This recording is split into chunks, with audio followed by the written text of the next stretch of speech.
First off, everyone needs to listen to your podcast. I think you guys are probably my most favorite industry podcast out there because you guys really teach actors how to actually be entrepreneurs, how to actually market themselves. So I also do feel like every actor should think of themselves as a business person. Whatever, we'll get into it. But Good morning, all. Good morning, all. Hopefully, so we'll only have Josh and I some made two completely different outlines, so we're just trying to reconcile this. And then we just decided to start recording. Yeah, but because we were already basically getting into all of it, so exactly. What's the episode about today? We're essentially looking at modern marketing for the individual, that's the economy we're in, the individual economy, right? So Right. for the individual, and reframing it through the lens of self-actualization, which is essentially, as we have here, the intersection of personal development, audience growth, and then monetization. Meaning that as you share your story and your experience of your journey, of whatever you are self-actualizing. I want to get to Mars. I want to be president of the United States. I want to be a painter. It doesn't matter. I want to be the best cook on my block. Whatever you're trying to grow into, you grow an audience along the way. And then eventually, I don't know if we're going to get into it, this final piece nearly as much in this episode. How do you then create offerings based off of your journey of self-actualization into turning that into a business model? So that's the I just want to really, it's simpler than that. Your face the whole time while I was saying, it was like you were sniffing raw red onion. Because the audience growth and monetization is a different thing. That's not. No, I know, but yes. I was more giving context for why it even why it's even part of the individual economy today. You know, what does that even mean? What is that? What is this? Step one of what? You know what I mean? Yeah. So basically, what we're saying is that what I agree with you on is that, like, we have moved from businesses being corporations, right? Yes. Or institutional structures, whether that's two people with a brand that they start or whatever. We're moving into an age of one person businesses where because of social media, individuals are the business. Mm-hmm. So if that's so that I agree with. And then what you're saying is part of that is marketing, right? So you have to be, what's your brand? What kind of content are you putting out? How are you being discovered, right? Or whatever. And what the argument is that self-actualization, which, to be clear, I just pulled up this quick definition. That self-actualization is the process of realizing and fulfilling one's full potential, becoming the best version of oneself. So this idea, when somebody says, I don't know how to grow an audience, I don't know what my brand is, I don't know what kind of content to put out, I don't even know who my target audience is or who I'm trying to reach in the world. We're saying that view your marketing efforts as through the lens of, I am trying to become the best version of myself and what I want my life to be. And that's basically what your marketing work is. Right. And as a result, that will lead to audience growth and potential monetization through that. Right. Exactly. Yeah. Exactly. That makes sense. And this is, as we have here, a big shift from the idea of how you market being something that you put out, right? Right. So that you are selling something, certainly, and or right. Even a look at me quality. Marketing now becomes process. We've talked a lot about this because obviously in this digital moment it relates so much to social media, but right, we've talked a lot about this idea of we have to be in a journey of documenting in order to essentially take an audience on a day-to-day journey, because the journey of self-actualization doesn't happen from 4 to 6 p.m. every day. It's 24/7, isn't it? Right, exactly. Well, I think you're raising a really good point. which I feel like I do need to sort of express this, because I think it's really, when we talk about sort of this quote one person business, right? You're a one person business. I think it's actually kind of important to make that argument, even though we see it and we understand it. Like, if I didn't constantly think about this shit, I would go like, oh yeah, that guy who has 3 million followers, who is a fitness influencer, and oh, I clicked the link in his bio, and or he posts like these really cool workout videos, and then I click the link in his bio, and oh, there's an e-learning book, and I sign up for the e-learning book, and I start getting emails. Then oh, he has a digital coaching platform. Of course I understand that that's a business, like inherently. Like, I understand that this guy isn't just like a dude, like he's running a business with, which kind of, per your point about the thing with infrastructure behind it. He probably has an LLC. He probably has maybe not a ton of people, maybe one or two people working for him, right? Yep. Like, Yep. but it's hard to make the connection that that is the same thing as Coca-Cola, Right. right? That Right. is the same Right. thing. And I just want to briefly say this, because I think it's important context, like how history has worked in the past, like with the Industrial Revolution, is because in order to own a factory, right, you needed to have capital, right? So I needed to have money. I needed to be able to have money to buy a factory, to buy machinery, to buy land, right? That only a few people could afford to do that, right? So what that does is that concentrates power into the hands of like the few, right? And these people ran businesses. And what this also did was this quite literally created a dependent worker class of people. So there are the people who ran businesses, and then there are the people who worked for businesses. And as a result, knowledge was hoarded by management, right? And what was interesting, I want to say this, is that the average worker, and I would say this applies to artists as well. Think about it this way. Hollywood is an industrial, like, industrial system, right? There's people at the top who are able to produce, the studios who are able to produce money of movies, who are able to raise capital, who are able to sort of have the infrastructure to support it. And then everybody beneath them, including actors, including a filmmaker, is a specialized, they are a cog in the machine of a larger thing. What the information age has done is it's completely flipped this narrative, because I don't need I don't need massive capital. I don't need land. I don't need a ton of resources. I can do the same things Hollywood does with my phone and a laptop, right? And I can have the same access to a global audience. And I say the reason why this is super important is because that is the new model, right? The new model Well, is that, we're seeing yeah, this just in our tiny little industry, the acting industry. We're seeing that play out because even when we talk about, I don't mean to dismiss casting's role in our industry, because they do play an important role, but those lines are being blurred because right. of our ability to share our work and ourselves and make and communicate like that in a very different way. So now you see the power dynamics changing just because of everything you're talking Right. about.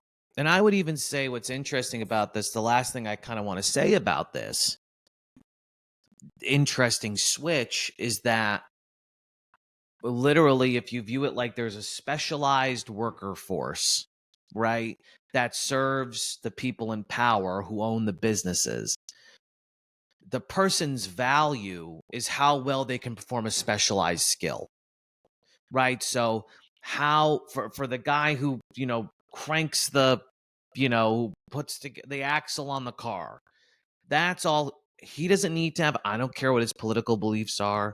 I don't care what his family life is like. I don't care what his opinions about God are. None of that is relevant. What's relevant is just his specialized skill set. The change with this flip is that what the digital space represents, which is a more equitable, frankly, way to view it, a more equitable world, and has a different value proposition, because I have access to basically the same things that Coca-Cola has access to, or a millionaire has access to. I have access to the same things to be successful in the digital realm. You know, what that means is that now what the worth is not my specialized skill set, but just I have inherent value as a person. Now, Right. all of me, not just what I do, but all of me is in the equation now. And so when we're talking about this concept that becoming the best version of yourself is basically what your marketing is, and I would argue even, eventually what you monetize, etc. What the starting found, like the belief that stems off of, is that the digital space, you have to believe that every individual in the digital space has inherent value and can provide value to potentially millions of other people through their journey. Does Right. that So kind of make sense? of course, the competition becomes different. And so, because you just said it, you have to believe that your competition is now millions of people who all have the same power you also have at their fingertips. And subsequently, as we're saying, it is all matters because there's this really decline of these traditional gatekeepers, as we always talk about, Right. but even more so. And subsequently, because millions of people have access to it, and because the pandemic pushed this along so much, now your audience doesn't want to see an aesthetic, really. They don't want to Right. see just something terribly curated. Be- Now they are looking for more authenticity, as we keep coming back to. And Right. so, this idea, in some ways, God, Mike, it's funny, right? Because what I was saying about marketing as process and how it's more of a 24/7 thing. Well, the journey of self-actualizing, which we both have definitions here, to realize your fullest potential, fullest, Right. to become the truest, most expressed version of yourself, Right. and to share that every day, Right. nonstop, and for that to become the model. I mean, just to say, we've reached ultimate capitalism here. Because now, Yeah. it's not, because listen to even what we're talking about. We are within the belly of the beast when we promote Yeah. this, because what we are saying is, get on your knees, share every second of your life, Right. share your personal truest self on the journey to what? Make money off of it. Well, And yeah, you're really right about that. Yeah.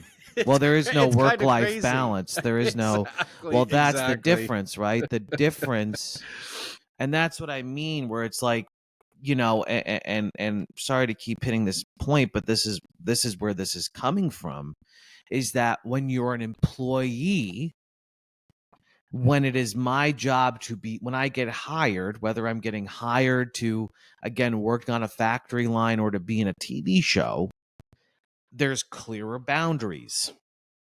There are clearer boundaries between my work-life balance, Yes. right? Because it's not about me, it's about what I go to work to do. I go to work and I perform this skill set. Per your point about us, literally, I really agree with that. It's like hyper, like capitalism is, now there is no work life separation. It's all the same. It's all our life's work is just that.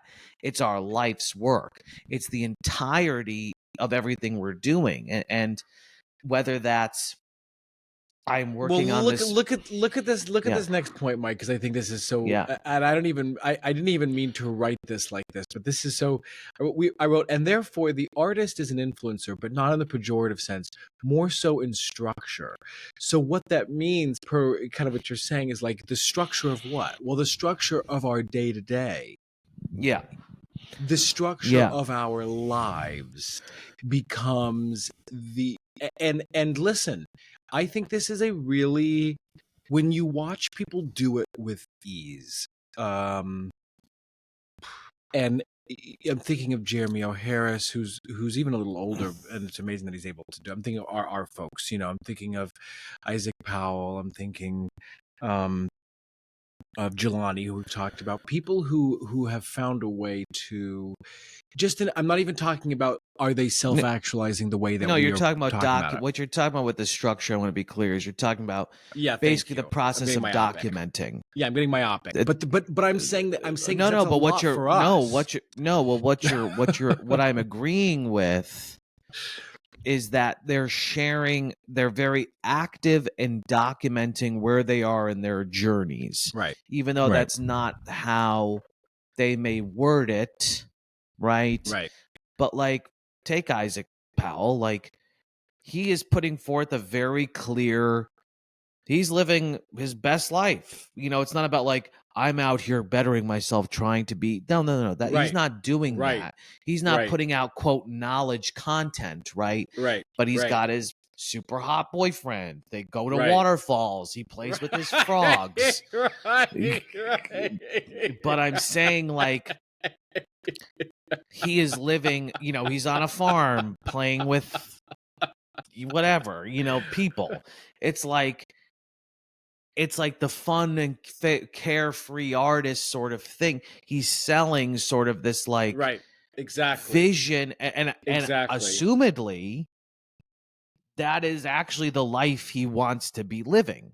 Yes, But exactly. that is what's appealing, and so I just want to be clear about this, right? It's like what I think is accurate about what you're saying is that why it's an influencer type model, like it's the closest thing we have for language, because it's about being active, it's about documenting, and it's Right. about lifestyle. It's less about I'm talking, and if again, that's why I'm saying more so in structure. right, exactly. It's less It's about not. like I'm, you know, and that the individual is the brand, that the individual, the personality is the Let me brand. also let me say this too, that I think is, and again, I because I don't really think we should talk about monetization too much today, just for focus's sake. But I do want to say Sure.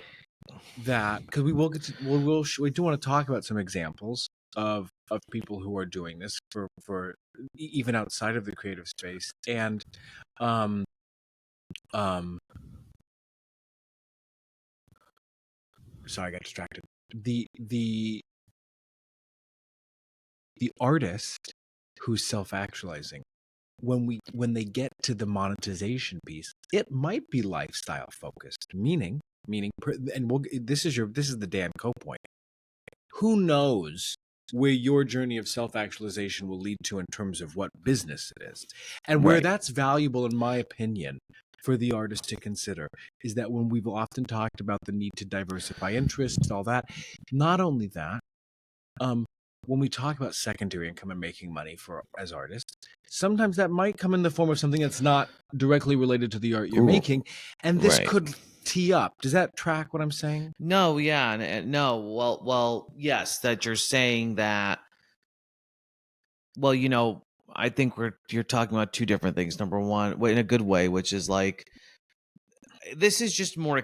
It's a very ethereal thought that can lead to very practical, whether that's secondary income streams per point about what I'm offering or whatever, like, you know, but this is an ethereal idea that has really practical implication. Before we get into examples, I just feel like I feel the need to sort of kind of say a couple things, which is like, you know, so if we're in belief, right, that we all start social media from zero, right, or we all enter the digital space equals. It's about how good our content is, and it's about how people are attracted to it. You know, so there's a belief there that everybody has the same inherent value on Yeah, social media. I yeah, say this because, you know, this operates on a principle that your unique perspective, your unique experience, your unique knowledge are valuable assets that can reach and serve others, right? That's an important point I want to make. And per the point we've been making about selling people, right? What's different about the digital space, and I just want to reiterate this point, is people do not connect with brands on social media. People do not connect with companies. As we have seen from what is successful on social media, people connect with people. The digital space rewards authenticity. People smell bullshit, and people smell when they are being sold, right? So this is being successful in the digital realm is all about genuinely connecting with people. I'm trying to make the argument why self-actualization is because, I could just post my cat every day, whatever, and people go, oh, I have a cat, whatever. Why self-actualization is the framework through which somebody should be posting about their life. Well, You and know, yeah. what I want to say is that, and I know you know this, but brands know this. Nike knows this. Meaning, major corporations, we are seeing trends away from Right. traditional marketing and the older paradigm, which I want to talk about. Right. And I actually want to say, Please. Michael, my sweetie Michael, and had a really interesting. This is years ago now, but I think it's a really interesting idea, and it relates to this. When he made that thing on Instagram stories, the colors, the primaries. One of the things that I forget how it came up. Either I said it or I forget, but somehow it was the weird idea of like, well, what if he or whomever made those for little businesses, essentially Instagram shorts, movie series. Why? Because because we live in a moment when people are looking for a more personal creative touch to the way that they might relate to a story.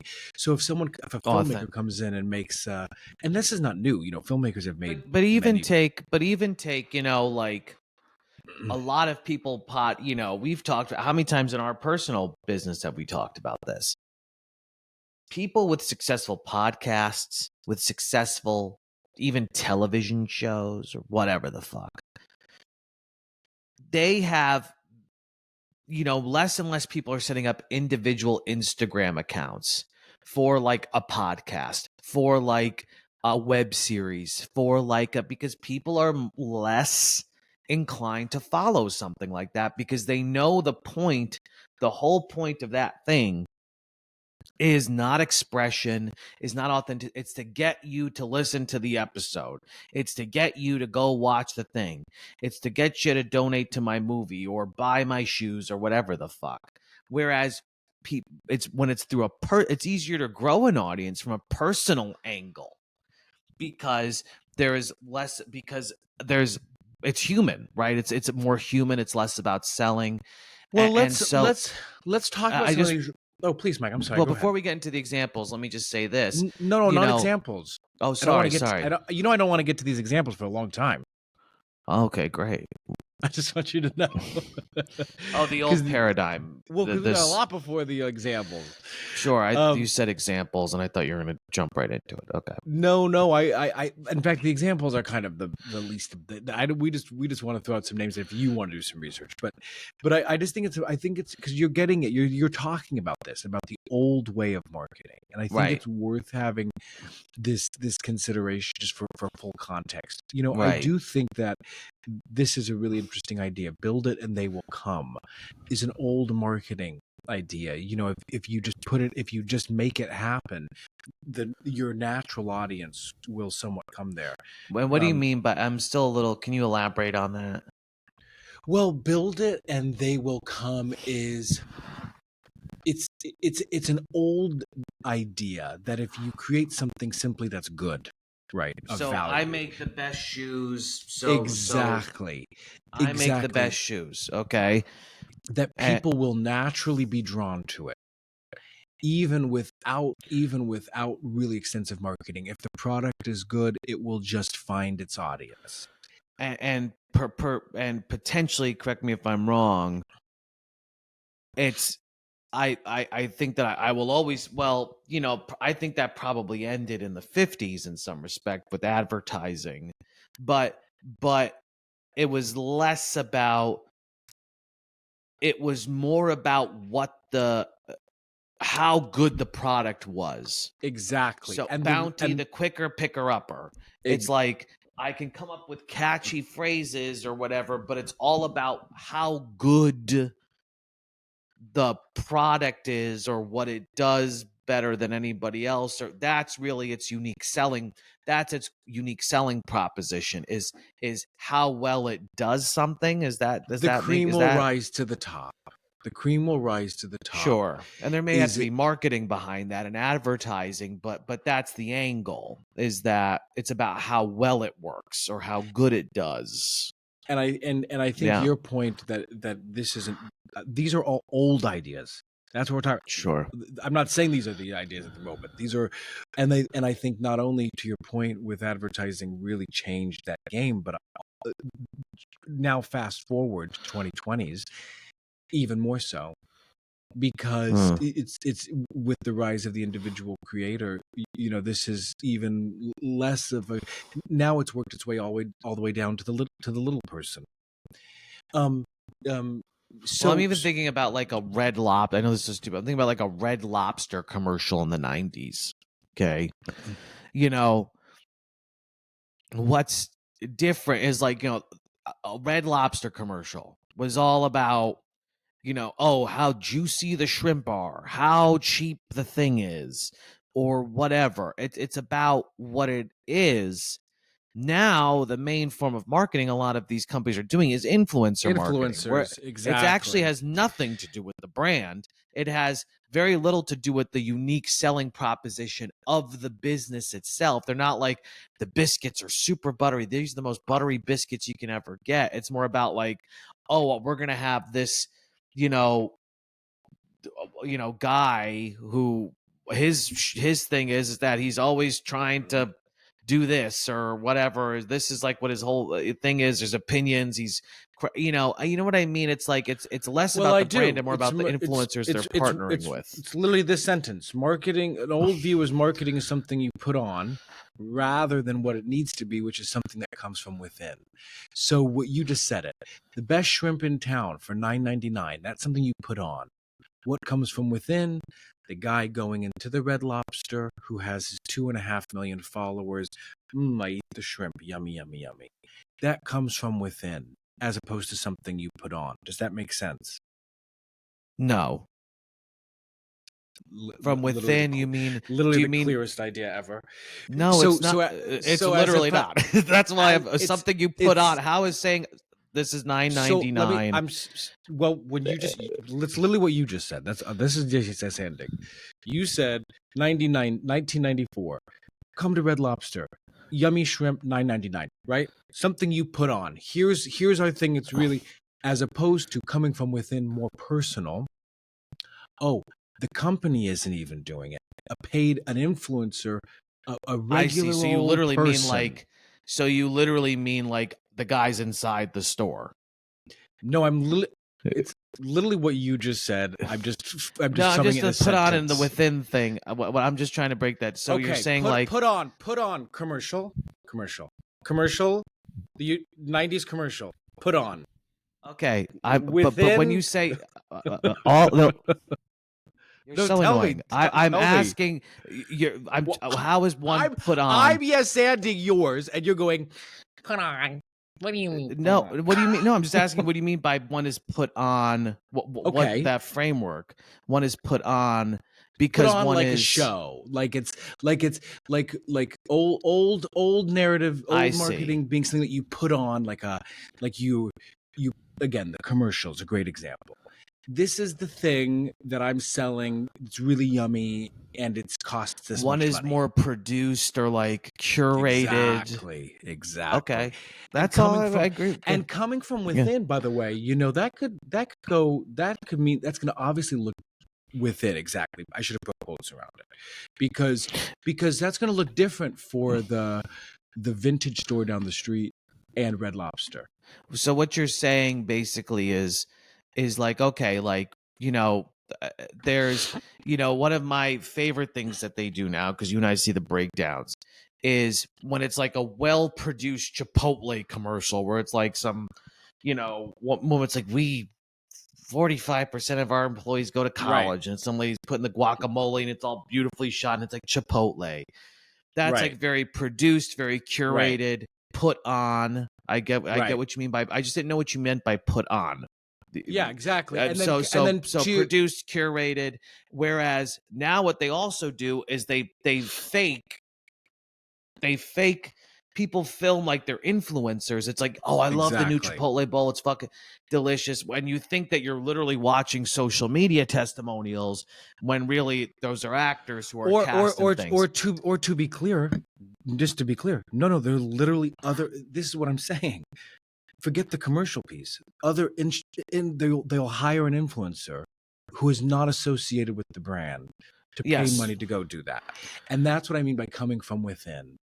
That the modern version of this, that the old version is something that's more put on, and the contemporary one, and you go, well, put on. Does that mean, you know what I'm saying? It's literally what you're saying. We're saying it. We're saying it. I'm just Let's move confused on by from the the words. point Yeah. because we Okay. get it. So the other traditional, again, these are old. This is not it. So it's like, they're not saying this is what it is. The traditional ways are scarcity mindset when it comes to marketing. Even, oh, limited time deal, even that is losing its luster when people are selling Right. nowadays. You know, this Well, made up urgency. it feels sold. Yeah, it feels Yes, sold. It feels exactly. not 100%. Yeah. I think even reviews. I think like it's one thing for influencers, but I even think like think about this. Like even like, oh, here's our 5-star reviews.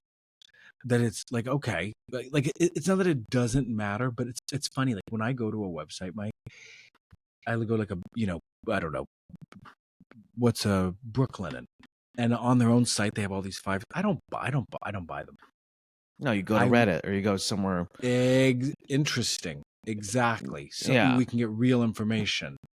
Right, exactly. And this is, Please. I just have to say, what's fascinating about what you're bringing up with all this is, this distrust moment we're in right now. This is why so many people, even on as people who have run Facebook ads, you and I have gone into it. Most people are saying right now, like true marketing, when I say marketing gurus, I don't mean people who are like, I mean people who have large millions and millions of followers, who have grown a real personal brand. They're like, Facebook ads are pointless. Taking ads out on social media is completely pointless because people don't trust anything that they see that's an ad anymore. Yeah. People don't trust. And so, no, I think it's all great points. Even the, appealing to pain points. I agree with you. It's, it's hard, right? Because you want to be able to, what you're saying is like, there used to be an appeal to pain. So a lot of people might not know what that means. It's like a way to do this was, if I was trying to sell a vase, it's like part of what my marketing would be is, well, what pain point does this fill in a customer's life? So do you have so I would see a billboard. Do you have nowhere to put your flowers? Right. So that's a pain point that a customer, it qualifies the lead basically. So they go, yes, I do have trouble filling my, well, here's a vase. Right. So that could be anything Right. of, do you have trouble losing your love handles? Or, do you want to, are you sick and tired of working a 9 to 5 job? And so it's such a tired marketing tactic at this point that people know the second they see a pain point in some way that is Exactly. hyper, I would even argue hyper specific like that, they know that there's a product behind it. It's so true. And nowhere is this more true than in the individual creator. Now I'm just going to foreshadow something right now. I could totally see this becoming untrue sooner rather than later. Hear me out. The people, because now this idea of self-actualization marketing is leading to a lot of self-development businesses. People, Yes. coaching and books and all that. I think at some point that's going to wear thin. I think at some point that even as a conceit is going to become tiresome. So I would not be. I'm not saying. Yeah. I'm not saying it's Why do gonna you think that? No, this is kind of the big point that we need to talk about next is, okay, well, why self-actualization? And I would argue personally The Well, reason why I don't think yeah. it's going to probably go No. away. And by the way, let me say this about the pain points very briefly thing is that persuasive writing is still about pain points.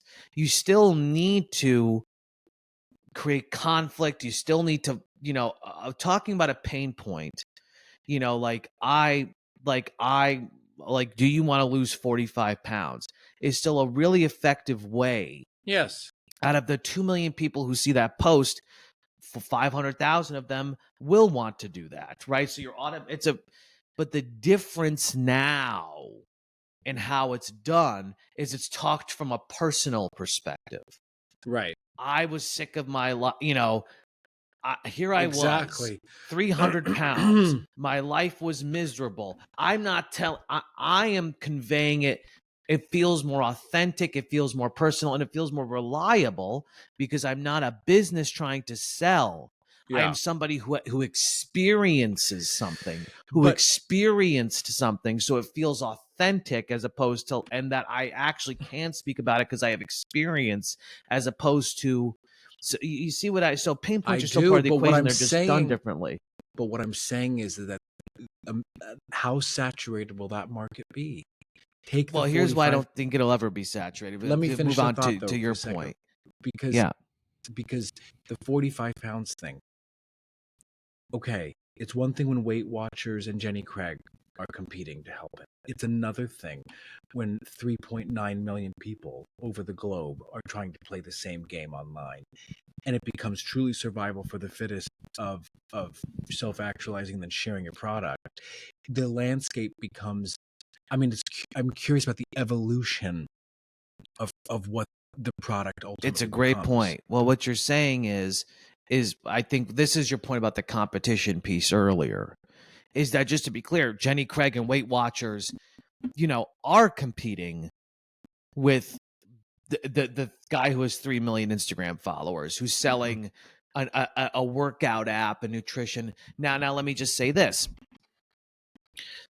He is competing with them, and because Jenny Craig and Weight Watchers are more legacy, they have more. Try and start a similar company today, you could never do it, right? Because there's too much competition. Those people have names behind them. They have, but I wonder if they're probably not still going to be around once the boomer generation dies out. But the reason why I don't think here's why because I want to talk to you about oversaturation, self-actualization.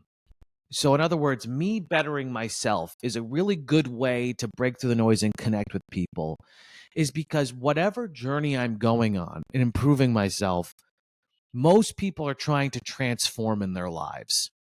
I would argue Bounty the quicker picker upper, even. It's even what's always been true is that it's less about even how well it does and more so the transformation. All sales is about transformation. So once this will save me time. This will make being a mother easier. It won't be as, what's always the commercials. It's like, I just one swipe and I'm done.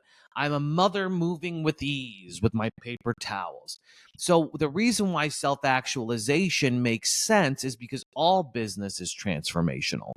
All selling, the reason why I buy something is because I believe I want to be on the other side of what happens when I acquire that. I want So to be super, super clear though that I'm not talking about process now. I'm talking about product. So you're talking about like I self-development tools, or exactly what I'm selling a course on how to do X, Y, or Z. exactly, and what I'm saying is because I agree with you exactly what you're saying about self-actualizing and how that might always be a wave of the future because it does represent an old marketing idea, which is transformation. If you buy this room, it'll change your life, which will make you happy, you'll get richer. But what I'm trying to say is that in Yeah. the individual creator economy right now, most self-actualization journeys that are leading to monetization are around self-development. And what I'm saying is that Yes. I imagine basic supply and demand that will run its course, and that there will be an evolution of what self-actualization leads to and the products it creates. I think it'll be different. I agree with, so basically I just want to be really clear. What you're saying is like the products that come off of. So That are my put on. whole social media, what's that I said that are put on. that you put on? The products that I create from. So From within. I'm tracking my fitness and health journey. And what? Why are you laughing? I said the products that come from within. Yes, sure. I'm tracking my fitness and health journey, and I'm selling now my ebook on how to do this. So Exactly. products being about bettering the products, that the knowledge, what we would call knowledge-based products, or value products, in the sense of, this is teaching you how to do something to develop yourself in this way. Here's why I half agree with you. And this is the other end of self-actualization, because we're saying self-actualization is a really easy way to connect and grow an audience, because there are going to be people who are always bettering themselves. But here's where interests are important. And when I say this is because if I'm selling a gardening ebook, I'm a trans man who gardens to heal my relationship with my masculinity. Something hyper specific like that. There's probably an audience for something like that. I say this because by pursuing your real interests, by Can I be clear pursuing what you just did there? What you yeah, just did there, because this is kind of exactly my point. Look at how niche you had to get. This is what I'm right. saying. At some point, I'm not saying it's going to be in the next 18 months. It could be in the next 18 years. I don't care. At some point, this game is going to Potentially. change. Well, no, I completely understand what you're saying, because the thing that's different, right, about that is that, and this is what part of the self-actualization is too, is by me pursuing my genuine interests and not worrying about them lining up perfectly. Oh, Mike can't like Muay Thai and musical theater. He can't, Muay right? That used Thai? to be the Muay Thai, mixed martial art, whatever, like Oh, I've kickboxing. never heard of that. Muay Thai, that's Thai kickboxing. Anyway, so like, what the old model would tell us about niche marketing is that brand consistency means I can't be posting videos of me singing, Defying Gravity, and then at a kickboxing gym, because those are not brand consistent, right? This is what I think 5 years ago, this is what the common sort of knowledge was that you couldn't be inconsistent in brand. The difference now, right, is that by sharing my genuine interests, even if they quote conflict with each other, Exactly. Well, it's that because creates a more complicated, interesting story. And actually, while somebody would watch, there may not be other people who do Muay Thai and musical theater. There probably would be a lot of musical theater men who would follow me, because they may struggle with feeling being, their whole life they were made fun of for being, feminine, because they did musical theater or some bullshit. So maybe they're not going to do Muay Thai, but they're going to follow me. And the only way I would have found that audience was if by expressing all of my genuine exactly. interests together. Well, it's because the shift then from the old is to marketing as self-expression, and Right. more specifically, which is what you're talking about. There's been a big rise of building it in public. Yes. So the exactly what, in fact, let me be clear, that might never end up. You might never post anything like that ever again. But what we're interested in is seeing you try things out. We want to see you in the gym singing Defying Gravity, and watching you take a public approach to learning about yourself, because essentially, Mike, 100%. marketing, we think of it as a form of identity.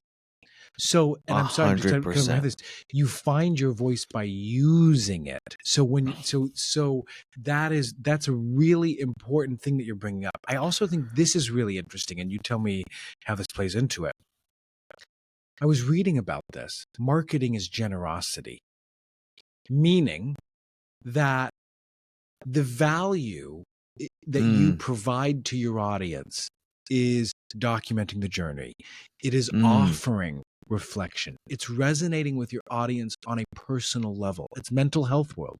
It's my girls' mental health world. Why it feels so generous of them to let us into their world. Yes. That and that you being so vulnerable to go Yes. to sing Defying Gravity in the middle of a fucking gym is a great example where, like, you of all people doing that. That's incredibly generous and bold and scary. Well, this is, I'll bleep her name out, but this is why was always more popular than us, right? Is because, number one, individual brand, or quote, it's not artist strategy or creative risk. It's a person who is sharing.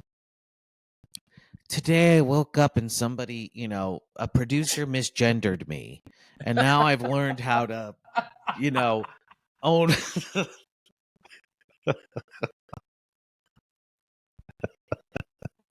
This is why people comment like, "Oh, another straight man with a microphone." No, but it's like, and she shares that, but it's all about owning your voice. They.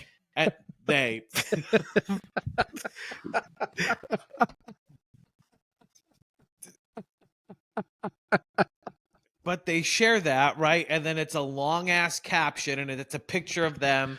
But I just want to talk about this. I think my sense of humor is autistic, because let me tell you why. Because this always happens. This happens with Michael too, where like I'll find something funny that I can't stop laughing about. It's not even that funny. It's very autistic. You've seen this happen. Is that an autistic trait? Am I making that up? Am I just being... No, it is very autistic. Yeah, it's fixating on like a joke. And like you can't stop, and then, exactly. And it's like you can't, and socially you don't know when to like let it go, because it's becoming awkward. Anyway, so see, like right now. So but anyway, morph into Nicholas. You're like, yeah, God, your life is just.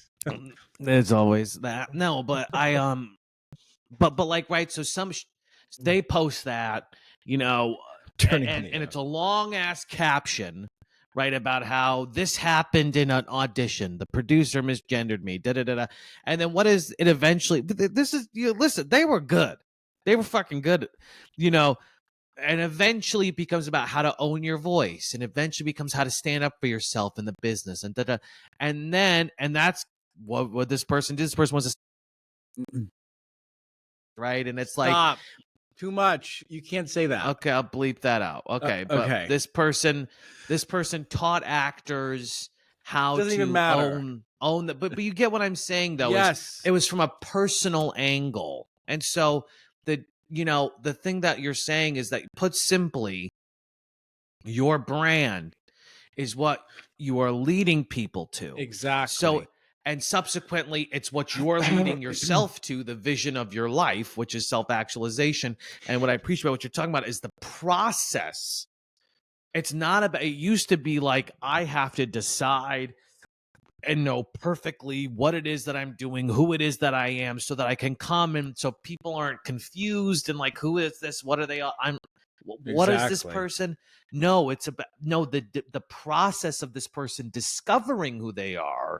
Exactly. Is actually part of what you are posting, is the process of, I just want to briefly say, like, somebody who's like, oh, I quit my 9-to-5 job to become a woodworker, right?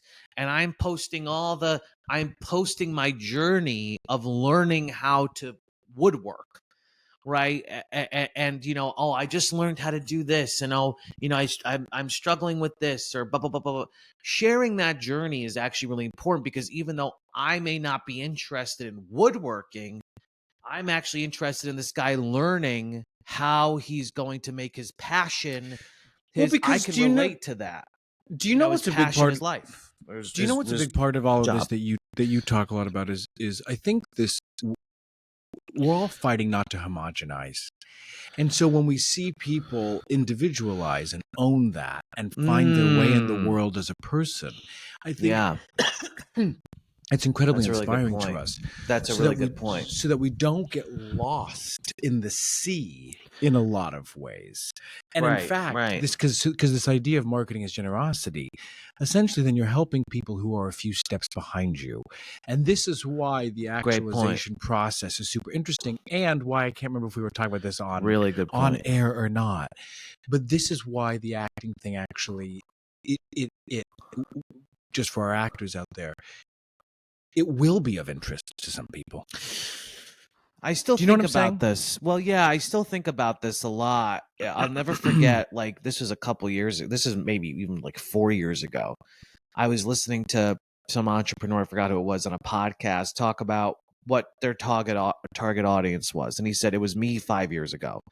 My target audience is always me 5 years ago. And that is such a fucking fascinating exercise. Is like, Yeah.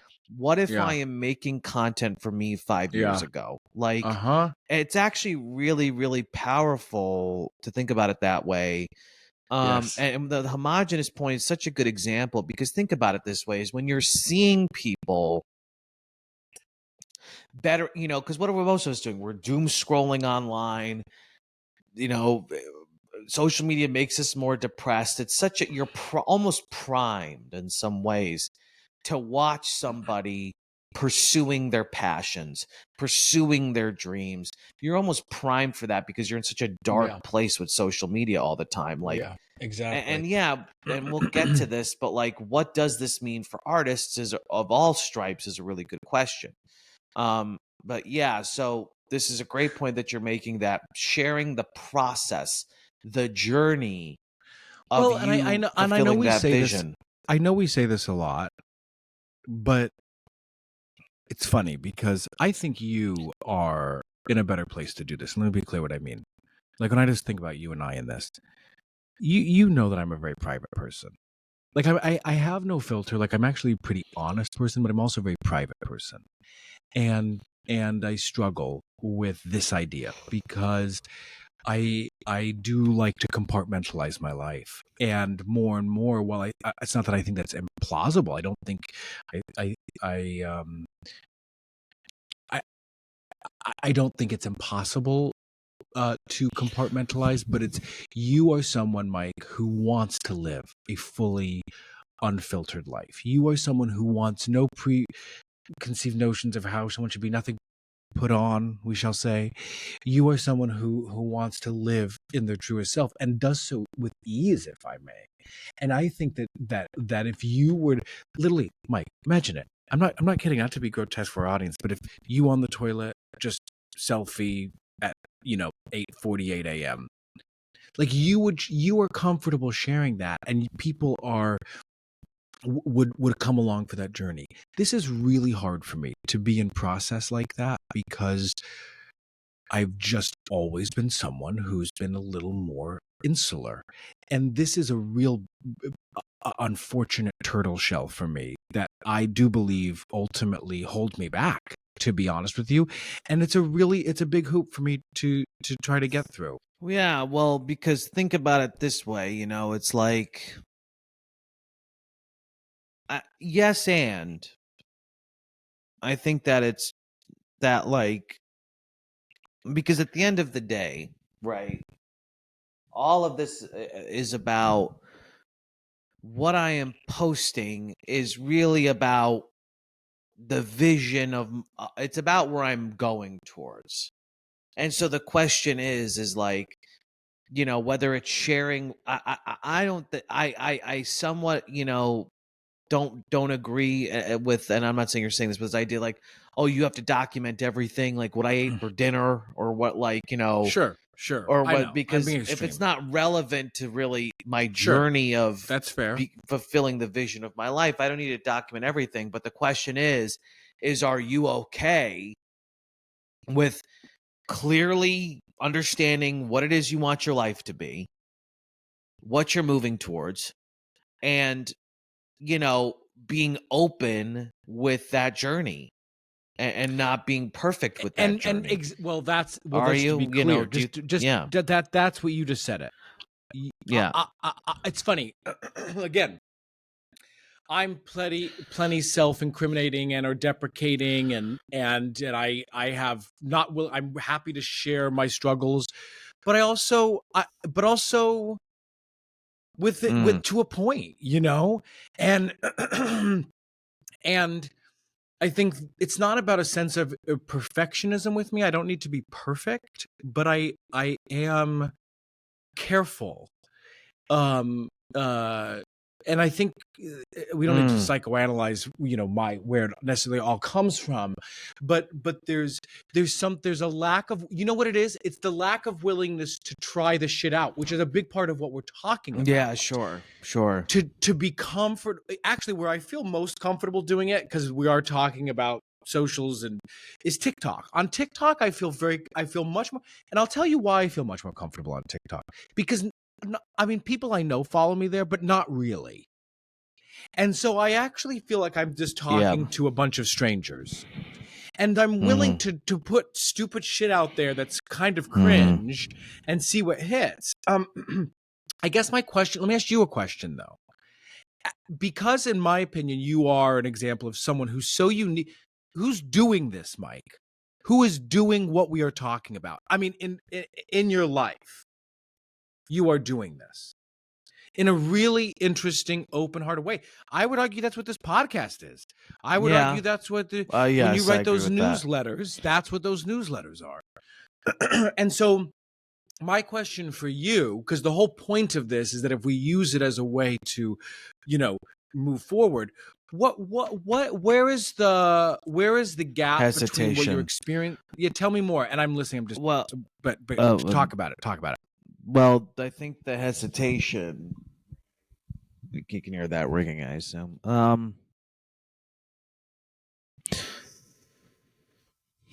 The hesitation is it's hard, right? Because like I think number one, it's easier to do this from the angle of creative risk. A brand protects you. It's not me who's putting out that newsletter. It's not me who's, putting out my journey. It's this brand, right? It's my business. And that's the thing is, it's funny, right? Because it has the exact opposite effect. Is it's actually a way for me to not have as much skin in the game potentially and to protect myself, but then people also probably sense that and know that's what the fuck it is at the end of the day, right? Is they know that it's, so I think it all comes back to fear of what.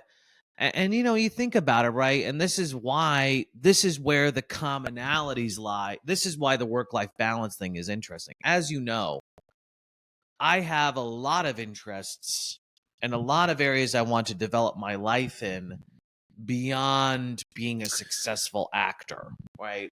And so what's hard, right, is it's easy for me to compartmentalize as well when I'm doing creative risk. That's what this is about. It's about me and my journey to become a sustainable artist. I have a lot of other things that are very interesting to me and sometimes even more interesting to me and more so things I would like to focus on. But that's the thing is it's this is where it's about like committing. And I'm not saying you have to stick to something and once you're that guy, you're that guy. But it's like, do I care enough about a thing, getting better at a thing, developing myself in this way, just fulfilling But this kind of life that I'm willing to actually put my full chest behind and say, this is who I am right now, whether it's in this post or whether it's like for many months of posting or years of whatever. You know what I mean? It's But like, I do. But here's why I'm going to challenge it, is because I think I'm actually more looking in with admiration, which is why I'm asking this question. Because I hear what you're saying, but we're also talking about this being public, the process being public. yes. You are not someone Your values are some of someone who's like, let me put it out there. That's just who you're like. That's what you appreciate, and you talk about that. And if we're talking also about not about forget the brand of creative risk or whatever the fuck you, and talking about the need for multiple interests, my question is it an emotional psychological hesitation, or is it just a workflow hesitation? Does that make sense? Emotional, psychological, Interesting. as most problems are, Yeah, yeah, fair, as most things fair. actually are. Yeah, yeah, yeah, yeah, Workflow is fair. important, but it's more so that can you put your full chest, like that's the thing, right? Is like, if I'm spending most of my day, this is the challenge, trying to, build sell automated email funnels to people, okay? Because I want to be financially free and independent. I want to make money that way, blah blah blah blah blah. But I really don't want to be putting out content about growing these funnels and da da da. Well, the question is what the fuck am I doing? If I'm not willing to share that process publicly, if I'm not willing to put my chest behind something and say, this is what I'm doing, this is what I care about, if I'm not willing to do that, then what the fuck am I doing? It's not you can't have, if you're trying to play this game of success in the digital space, you can't play the game of anymore of, well, my job's not me, or it's all you. It's all part of your fucking thing now. So it's like, anyway. No, I I, don't know. I get it, but you hear what I'm saying too, right? I mean, I know you know this because this is the whole point of the freaking episode. So it's not like you're like, what's that? I'm as I'm reflecting. Well, I just don't agree that I do this. I don't agree that I really do. I do this. I can do this easier from the angle of creative risk, right? I can do this easier when it comes to like being honest I mean, about. no offense, but I'm not saying you do it either. I'm saying like, Oh, okay. I'm saying like you're doing it. Why aren't you sharing it? I see. Because what I'm saying, Mike, actually, what I'm trying to say is, I think you're 3 steps ahead of where I am when it comes to this idea. Because, transparency. You're talking about transparency. Well, and for those listening, like part of what I love about creative risk, part of what I love about the work we've done with artist strategy, Mike, you know this, is that it's constantly been a mirror. Ever since I started, musing on like the ideas of what it means to sustainably live a life as an artist, like it's constantly been a mirror. And I've often said, do as I say, not as I do, I say all this because I am being open when I'm saying when we work on this episode, I'm fully aware of my shortcomings here. And one of my big shortcomings that I don't think is a shortcoming for you in this moment, maybe I'm wrong. I don't want to put that on you. I know you well, so, more than our listeners, but I think maybe even our listeners would agree that you're someone who's like, here's who I am. And or who I'm trying to be, and here's my struggle, and I can also contradict myself and say, like, I think that I hold on to consistency for my own emotional psychological reasons, per your point, in a way that sometimes doesn't allow me to deviate and be as be in process in public. Exactly. And so that's why I'm more curious, like, as someone who's there kind of already, well, think about it, dude. I mean, it's just all, look, again, I hate to take it back to this, but I do feel really passionately about that, because it's like, especially in the here, I'll bleep his name. Here's some red meat for you. It's like we, but it's like we live, especially in the arts community, the New York arts community. Everybody, there's so little point of view. There's so little. Everybody has to say the perfect thing, the curated thing, the safe thing. Everybody has to make sure that their words are that. There's so little, surprisingly, mess. There's so little. Everything is so curated. Everything is so, and it's like, it's just, yeah, it's just, I think it's really dangerous to not allow people to be in process, and to not allow people to work things out in public, because Yes.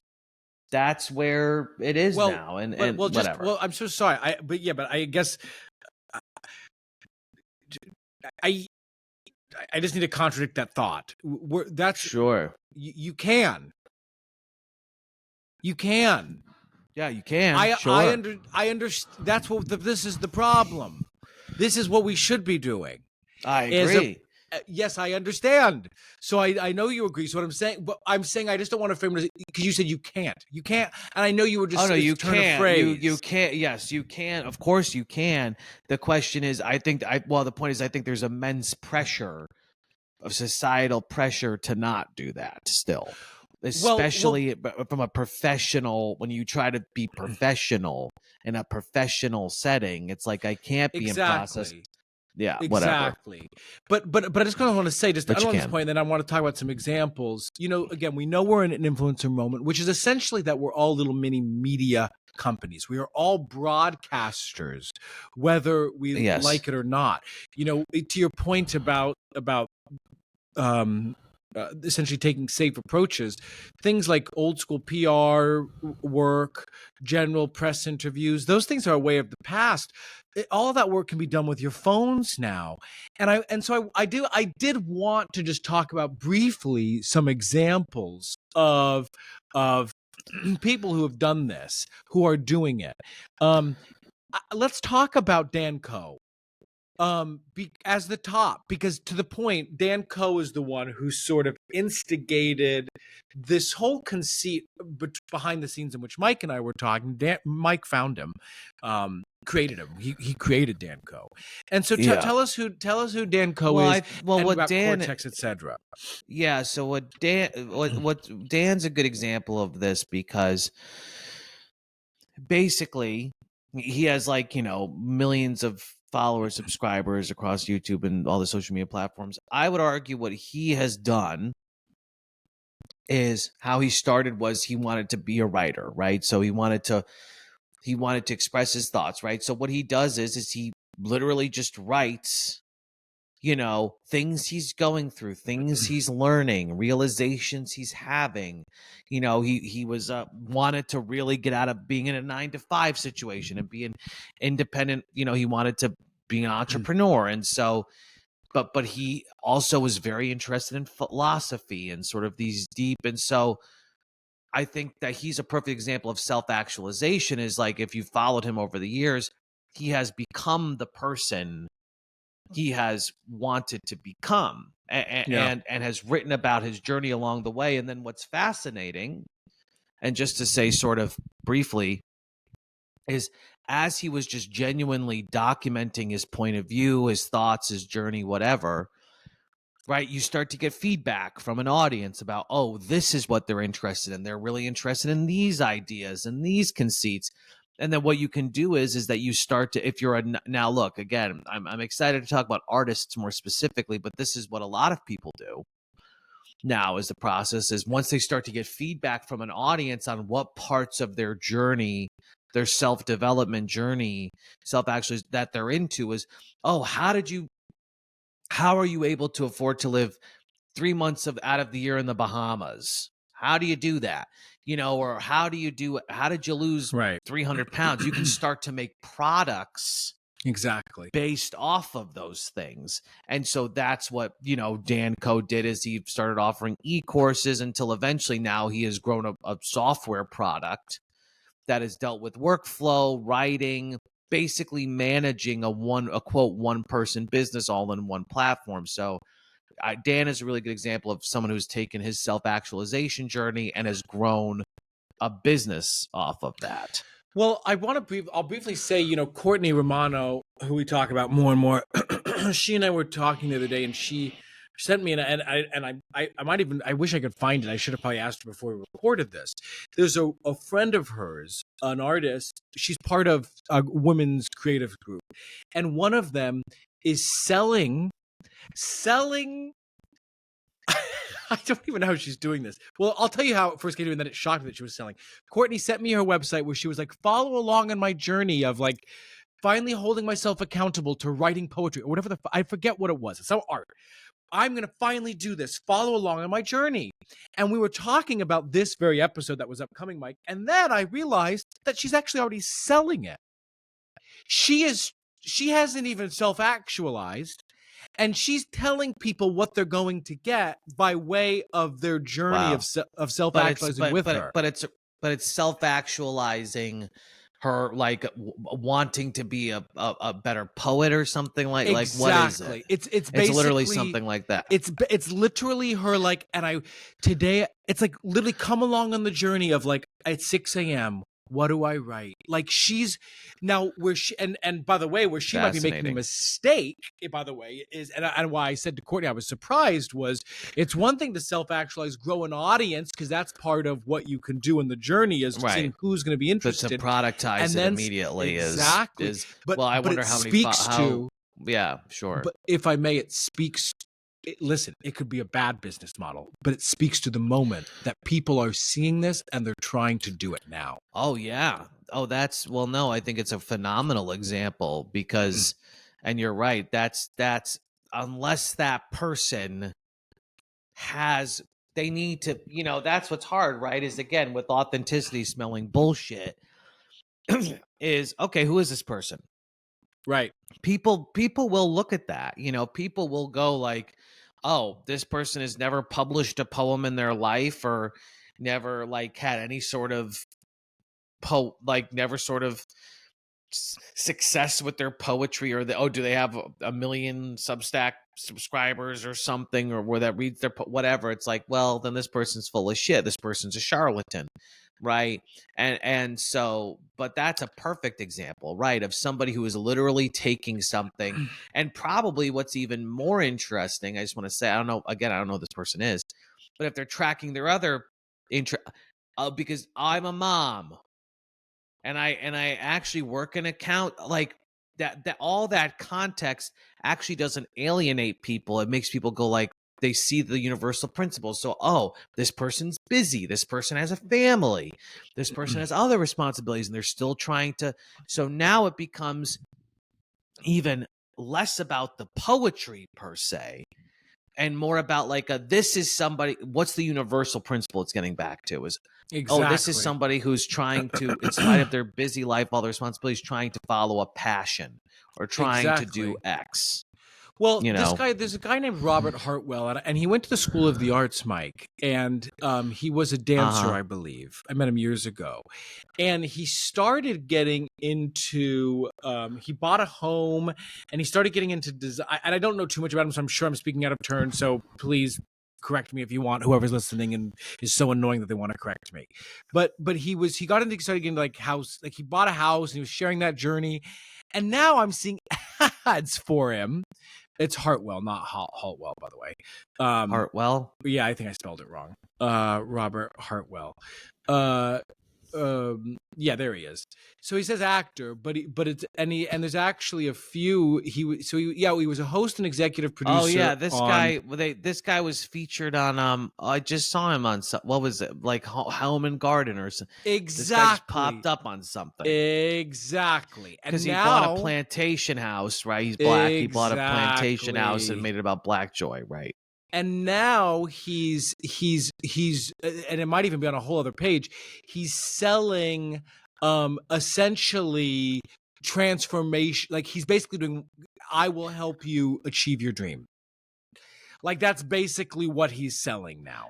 Now, is it a dream in anything, or I will help you realize your fullest potential is essentially the journey, generalized coaching. Well, again, in this sort of shows, I have to say again, what's fascinating about this is, number one, like I said, we're actually getting out of a specialized world. You would think that this person, and maybe this person might do a little better if they sold something on like how to create your dream space, and they probably do sell something like that, like how to live in how to make your environment conducive. Yeah, why not have multiple products if you can? Absolutely. But per your point that this person who is now everything they're posting is them with Gail King and famous people, and it's funny they only have Exactly. 100,000 followers. It's not a ton of people. They have a Mac show, and fascinating. You can take actually a more generalized approach, but it's a good example of somebody who host and executive producer, breaking new ground. Fascinating. I have nothing to. Very, very, very strange. Yeah, again, well, strange. What do you Cool. mean? It's what we're talking about, which is essentially monetize growing an audience around self-actualization and then monetizing. I mean, that's Right. literally what he's Exactly. doing. And I want to say something about this guy because where I think I want to do an episode on we've talked about and you've heard me babble on about why I think artists are uniquely poised to succeed at all of this, and I do believe it. I know there's lots of challenges, but I do think we're uniquely poised to Maybe. Yeah. succeed. But if it has a lot to do with our skill sets, our creativity, actually. Sure. And one of the things that I think, because I think that what we're able to do is imagine, picture, and even problem solve. And I think that what this guy was able to do, and maybe he has a more not everyone is born with high executive functioning skills. I understand that, but he was able to sort of, and I think a lot of artists can go, well, what are my interests and how can I creatively share this and grow an audience? And it might not be, and this gets back to the point we're saying, might not be around just my core art, but that's not only okay. I think what we also talk a lot about, yes, great, do more of that, less of your art and more of the other things. You're skipping. I do want to talk about this, Please. which is like, okay, the artist thing is, you know, like take this Robert person, Hartwell. right? So this person, assumedly bought this house, in where is it, in Georgia or something like that, transformed it, and again was documenting the journey, right? And this person has worked on Broadway, right, and whatever. So this person just was documenting their journey of building their house and transforming it. People started to respond to it, and then that's what they leaned into. They leaned into what they were getting the feedback on, and so what we're talking about is, okay, let's talk about where artists may have this self-actualization journey difficult. There are two types of ways an artist can really build an audience, I would argue. Number one is by just offering pure entertainment. Teddy Swims, right? So take Teddy Swims. You know who that is? You got nominated. Yeah. Lose control. Yep. That guy. Yep. That guy just posted it was pure entertainment. Right. So if it doesn't matter, even though he did actually do a lot, like good amount of stuff on tracking his journey to becoming a musician and that sort of journey, but at the end of the day, he just posted entertaining content because he's a phenomenal singer. Same thing with the dancer. Right. If I'm a phenomenal dancer, like an extraordinary dancer who truly does I don't know, I dance in fun locations and I do extraordinary moves. The self-actualization piece doesn't matter because that's just pure entertainment. That's just Yeah. pure skits. All these comedic actors who post skits. That has kind of nothing to do with, I mean, in a way you could argue there's self-actualization. I don't want to talk about that, but it's just entertaining content, right? Now what's difficult, I potentially think, is, okay, if I'm not just putting out entertaining content, like I'm literally a narrative content where, I'm a painter and my whole specialty is I paint with my feet. I can paint beautiful pictures with my feet. Like I'll watch a 90-second video of someone painting a beautiful painting with their feet, right? Because that's entertaining. If I'm not doing that, if I can't really do that, right, because I'm a Shakespearean actor and not many people are going to stop and watch a 90-second Shakespearean soliloquy on Instagram or whatever. Yeah. Or even classical violin. I'm a classical pianist or whatever. Then is self-actualization an option for me? Can I track my journey to become, I'm going to get to Carnegie Hall. My dream is to get a solo concert at Carnegie Hall. Is that an angle I can take in my self-actualization journey? Is that something I can do? What's her face? The older lady who wants to be on Broadway. This is a good example. Kim Hale. What's her name? Is that a viable strategy? Well, again, I think it's too inside baseball for us. Like, it's easy for you to go like garden book. Well, I'm sure there's plenty of gardeners who'd be like, no. Like, people in the know. I hear what you're saying. No, what but you're again, saying is that it is effective. You're saying that clearly it just to is. be She's clear. got 1 million followers. Are you kidding me? Yeah, 100%. I mean, 690,000 followers. I just want to be clear. Like, it might not be of interest to you or me, and I do. But again, here's why this really matters. Part of when you talk about it, part of what I think you're referencing is old school content that is geared towards like casting people, clicking on profiles and being like, oh, I'm going to put that person on Broadway. Not a thing. Meaning like it's like you're playing to the industry. No, I'm agreeing with you. You're using how it used to be is like you were supposed to use your social media page as a resume, as a way to go like, these are my self-tape clips, this is what I've done. Exactly. Whereas Kim Hale, who, no offense, I don't think has done much theater at all. I agree. It's not about her credits. It's about the self-actualization journey. She's an older woman who is trying to fulfill her dream of being on Broadway. Now, out of the 700,000 Instagram followers she has, I highly doubt that, you don't probably want them more to than be half industry of them centric. Are theater. Oh yeah, that probably more than half of them have nothing to do with 500,000 are probably randos in Arizona and Paraguay. They're just passionate about seeing a woman.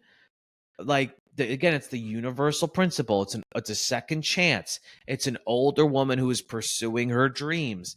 That is what's exciting about it. No, you may be very well right, but here's the issue, right? What can be challenging for me to do this, why can't I go, here's my journey to become, could I do that? Well, again, I have to really lay it all out on the table, because the more basic it is, the more sort of surface it is, the more general it is, and therefore the less relatable it is. If it's actually super general, I don't know what my angle or story would be. And I highly doubt that when Kim Hale was doing this, she knew like, oh, this is the story, older woman, second chance thing. I may not know what my angle is if I were to actually pursue this strategy, which I wouldn't. But well, that's one thing. I think it's a bit of a taste thing, and I still think no matter what is true, like what we've long said about posting that kind of basic creative content, for sure, absolutely, like that, to whose benefit. And that's the thing. What a lot of this comes back to: who is this for? Where is the value?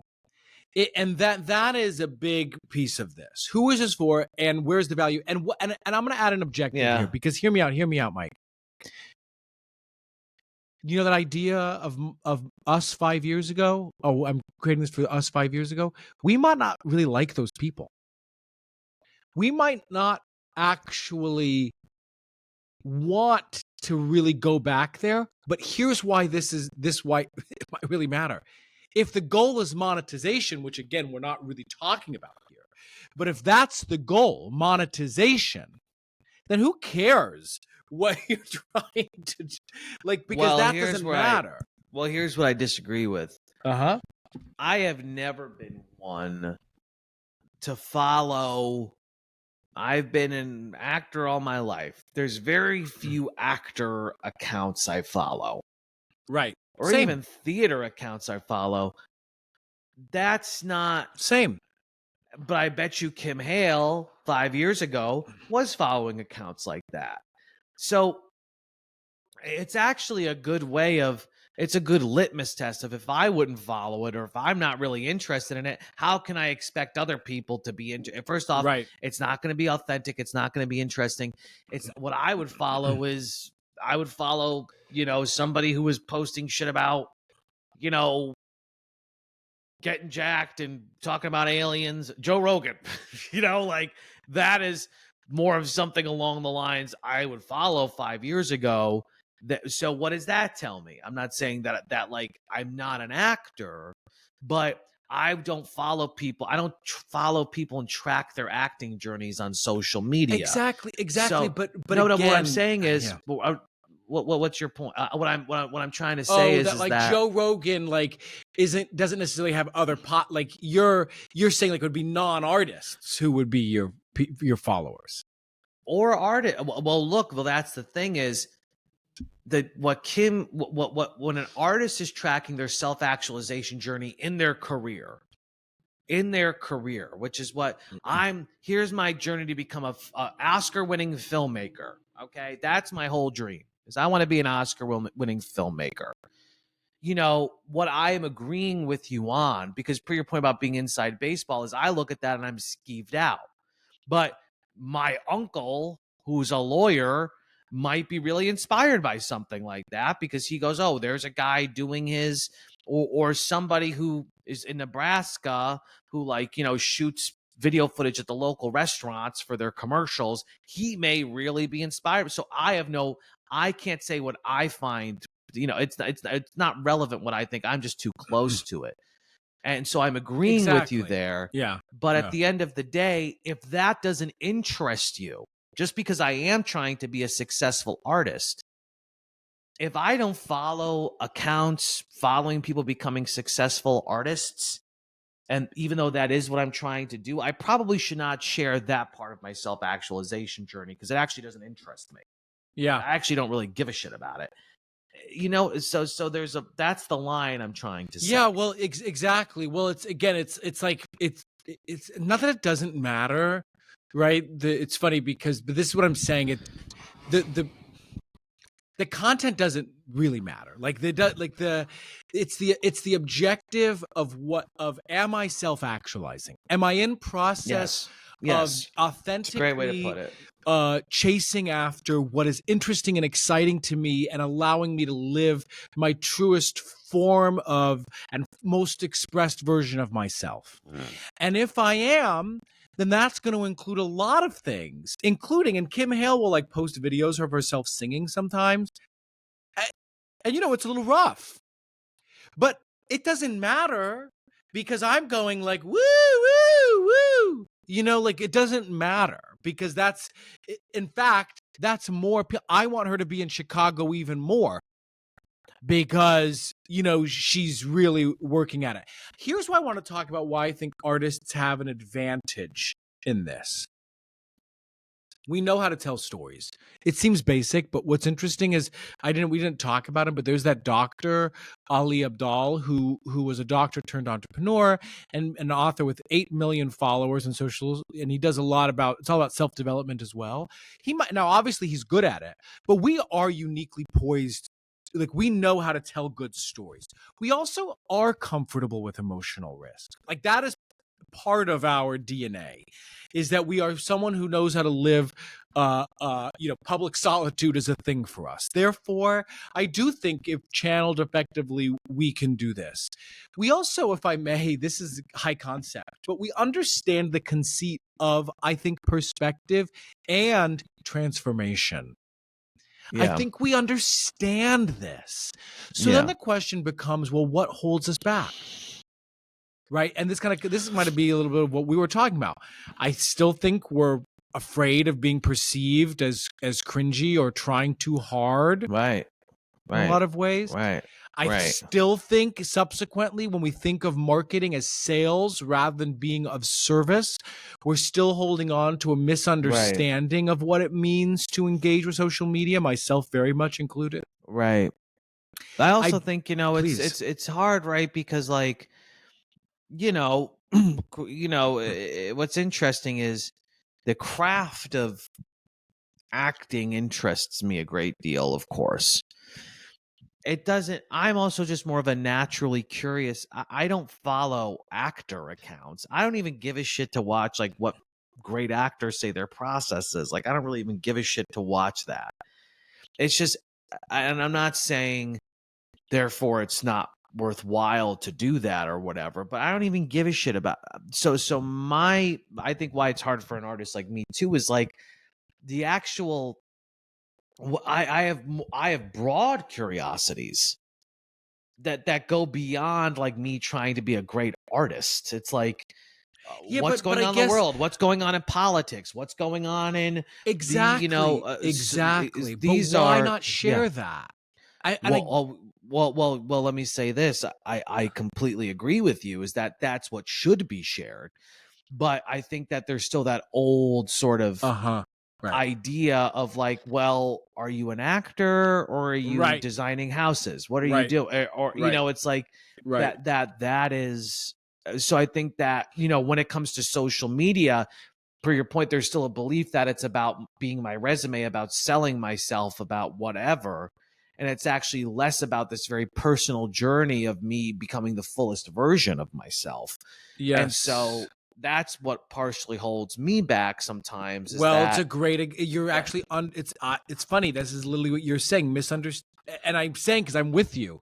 We think of it as yeah, sales when we think of, right, oh, I'm going to confuse the message. What right. message? What's the What message? message?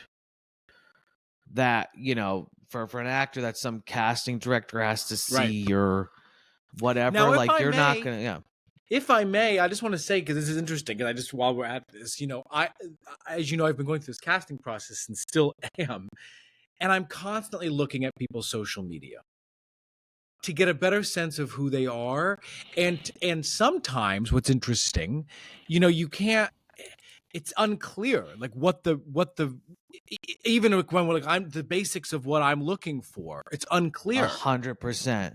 God, well, it's frustrating to think about this, right? Because I think this is why, at the end of the day, and not to like go down a weird rabbit hole, but it's like that's why, like, okay, the old training we got at North Carolina School of the Arts, I don't think is relevant anymore, because the issue you're saying, what the issue is that if you went to somebody's site, or somebody's site, somebody's Instagram or somebody's site, and you had no idea of who they were personally, and it was just like they're an actor, you would immediately be, it doesn't matter how good, if you even were able to stumble across some of their reels or footage, like it just wouldn't interest you as much because you don't know the person, you Well, don't get a sense of who exactly. they are. Whereas Yes. now, so you can't be all things to all people. You Right. can't be, Right. you have to be it's better to be But hyper specific. I think there's a way to do both. I think there's a Sure. way to self-actualize, which again I'm thinking process day to day, Mike on the toilet. I'm serious. You know what I'm saying? Like there's a Right. self-actualize, Or and then Mike there's talking. Yeah.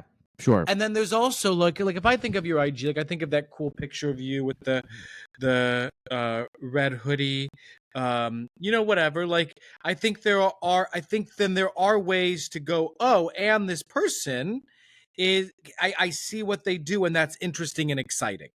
Like I Well, think both of those things yeah. can be true. Well, Oh, the you're the not on Instagram. I challenge, I forgot. think, for a filmmaker, an actor, whatever, especially. Well, I just want to even use the example of Jesse Wells. Okay, so Jesse Wells, who is like is a protest musician. Jesse Wells, I'm assuming, is trying to every day be the best musician Jesse Wells can be. But the journey Jesse Wells is sharing is not like, here's how to play an E chord, or Yes. here's how I wrote this Yes. song, or here's my songwriting process.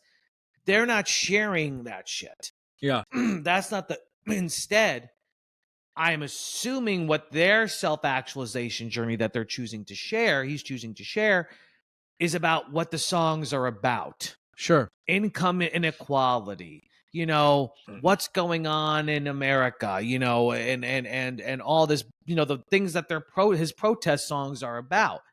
That's what he's self-actualizing around.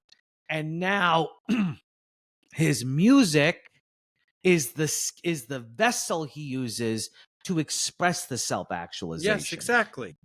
And so that's that's a point we haven't really talked about yet, but that's like, a filmmaker Yes. may not be, a lot of filmmakers may not be sharing like, here's how I got the perfect shot. Now some of them will, because and that's fine, but what's the content that their movies are about? It's about healing relationships with your parents. That's what my films are about. Well, maybe that's when I'm self-actualizing in the moment. I'm using my art to self-actualize it, but I also need to be sharing other content, whether it's a blog post or a carousel post or a talking head of me talking about my self-actualization journey of healing my relationship with my parents. And what's fascinating about that, I just want to say, is if I'm also making a movie about that, the audience I grow talking about that is probably going to end up being interested in my movie. Exactly. That's the audience for my movie. Right. And so this is what's interesting about this for the Well, artist is, well, and again, if I may, what's funny to me is that it's actually very easy. And that's actually kind of frustrating. You're Because saying it great. Is how am I trying to self-actualize? It's just as simple as that.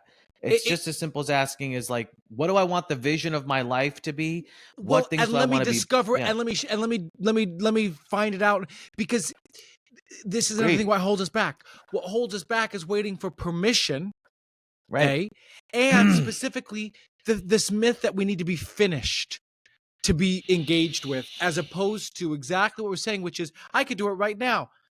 And it could be shitty, and it could be like half face trying to self-actualize over here, and that's already going to get more engagement and intrigue than, Or even, I just want to share this example. When I was doing the last play I was in, I the whole cast wanted me to start a red pill document, which I still want to Right. do, which basically has all of the conspiracy resources that I reference, blah blah blah blah blah. I listen in my spare time. I listen to fucking Jesse Michaels, American Alchemy. I'll listen to Sean Ryan. I'll listen to these people, and I learn things. And it's what I'm interested in, because I'm learning things. It's making me ask, like, well, what's my relationship to my reality? Da, da, da. I should absolutely be, that's not leisure time. Right. I should be listening to that and going, yo, I just listened to this episode and here's like all my thoughts about it. Here's what's fucking crazy. That's the kind of shit. If I'm passionate about it and I'm listening to it Exactly. to assumedly grow along some line of some kind, it's worth sharing and putting out there, because there are other people who are going through that as well. Well, but I think part of what I'm saying too, it's just so crazy, is like, I think I'm actually, I agree with you that the emotional and psychological is tied up in this workflow piece of it, of course. But to me, it's not, we overcomplicate it. I'm talking to myself, because I'm standing in the way of something that needs little, that basically requires nothing from me besides truth in some ways. Yeah, it's a great point. It's a really good point. And that's frustrating for me. And because, like many things in life, whether it's working out or food, it's just habit building. Now, now listen, I will also just say, like, part of what I've been frustrated with is the scope of the consistency and life shift needed to adopt this way of working. But, and when I was writing the newsletter for the expectations episode, I was thinking about this, because that's where I get frustrated with myself, is I'm not delusional about how things will play out, but I inadvertently self-sabotage by not taking the small steps that are available to me to actualize what I'm trying to accomplish. And in a moment when it basically takes no work except shedding the skin of the past. Does this make Yeah, sense? well, no, it makes perfect sense. I think just to say is, I think part of it is the story, right, of a life shift and all of these. It's truly not that complicated. If you have a thought, next time you have a thought about anything, put it on Twitter, put it on Exactly. X, put it on Blue Sky, Yeah. put it on your store, whatever. It's like, it's really not that complicated. I think it's, you know, it does kind of go back to workflow. Is it like are you spread too thin? Are you not? Because look, Yes, I am exactly. more and more of the belief of like, it's funny because I'm moving in with Nina, right? And my dad, I'm a little nervous, not about, but just about, um, she's a lot of stuff and blah blah blah blah blah, and like we want to get situated. And my dad's like, well, just do it little by little, and I'm like, no, that's not how you. When you move, the best way to move, everybody says, and it's true, is to one shot. Let's get fully moved in, full everything organized in like 4 days. Because if you spread it out, if you work incrementally, it's going to take, next thing you know, it's 6 months later and there's still things not quite right. It's better to get it all done in one Sure. shot. Sure. And so Sure. the question is like with this habit, right, of, I know you watch, you're interested in many things and have many interests in ways you're trying to improve yourself, building the habit of just going to the phone, sharing it, putting it out there, using it Right. like a Right. diary, using your social.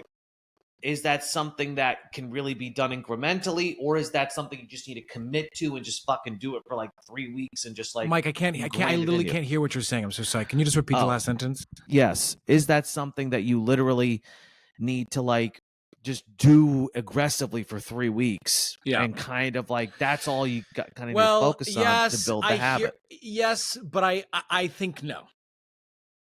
Because for a couple of reasons and a couple of things. I the more I got I'm with Angelo with an incremental approach. Moving is one thing. I hear your point and well taken. The reason why an approach like that to me, I'd put that off. I'd put that off if I was going, and now I'm all in. I'd put it off. It require as opposed to like, let me start small. For me. Yeah, but the question is like, does it work for you? Because do you keep up the momentum? Are you able to build enough? Great question. Does it work for you? I mean, are you able to Well, build enough momentum? incremental working is a good way for me to work Well, because with all things or with certain things? no, it is a very good question. I, I just know that when you say go all in, I'm like, okay, great. See you September. But to me, if I may, this is a habit to be built. And this is like, take working out. I would argue, and I think most people would agree, it is silly to say, I'm going if you go from 0 to 100, I'm doing nothing and now I'm 7 days a week and I bought a gym. As opposed to, I'm going to walk around the block 3 times every other day and and that feels good. And look, I'm not saying that you have to take the same approach. I'm just saying for No, me, I just think it depends on. I don't think it's a blanket. I don't think it's a blanket situation. I think that some things are better served going all in because you build momentum. I hear you. Because you need to build momentum, and so and it's impossible to build momentum incrementally, or it's not impossible, but it's I very don't difficult I, to build. again, I hear what you're saying. I'm partially just offering this because I imagine most people in this regard, because what are we talking about? Because I don't, I'm not trying to dismiss what you're saying, but what No, we're talking about in a lot of ways is like adopting a essentially a larger public persona on social media and being even more in open the in the digital space, sure, yeah. exactly, and being Now, more open to the reason why I don't think it's ever worked for me, why I don't think I do it personally, I don't, I think it's a couple reasons, but I am curious. Like, I have never taken the approach of my primary focus for the next 3 months is to grow this habit. I have never taken that up. It's always been trying to slot it in with everything else. And lo and behold, I haven't been able to be consistent. So that's my Yes. experience is that. No, And I hear so it. I hear you. I don't know. And so that's, but yes, you're But right. That's the question is how are you how are you able to be more of a presence, sharing your journey, sharing more consistently and honestly and frequently on these digital platforms, your journey in your life. That's really well, I also the want to question. say this because this whole point is about self-actualization, and I did wanted to briefly talk about where people could begin to consider what that is, because what we were talking about just there was workflow in terms of like Sure. you know but I think that you and I, especially you, are someone who, you just said it, I've got so many interests, there's so many things I want. Like, I don't think you would are someone who lacks a point of view or an identity. However, I do think for a lot of people it is overwhelming to think about, well, what does it mean to self-actualize, and what are all are my interests? And so I was thinking a little bit about like the basics of what that could be for someone who might be starting at zero. And for me, I think it could start by just paying attention to what they are already doing. So if that's someone who all they do is Yeah. I journal every single day. That's all I do right now. My world Great is very point. small.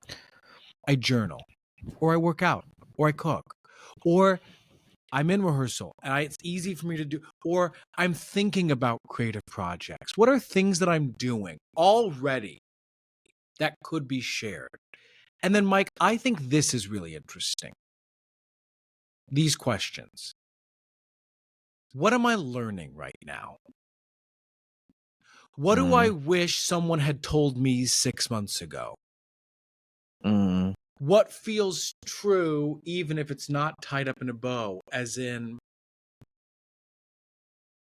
actually, I was thinking about you when I wrote that down. Because as we work on this curriculum piece, here's what I know to be true. So even though there are so many questions lingering around on any one topic, this idea of like, here's what I know to be true.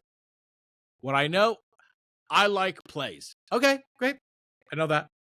What also feels true is Earth's round. Okay, great, great. What also feels true is I don't know how this is all going to end up. Amazing. And so you're talking about sharing Well, you're talking well, about sharing your knowledge. Like no, that's no. I'm talking about what feels true. What feels but to true. what end? I'm talking about this from the angle of self-actualizing. I agree. Yep. Because if someone says, "Okay, Mike, how are you going to self-actualize?" You might be able to go, "Oh, well, if I were to truly self-actualize, in my mind's eye, part of what that even looks like as a conceit is I'm cooking, I'm working out, I've got a house on the lake, I don't know, I'm making this up. I Well, have you have to have a interests." vision per your point. I think what you're saying is self-actualization is again you have to have an idea potentially of what the fullest potential life you want to be living is. And Exactly. your caveat here is that there are people who may not know what that is yet.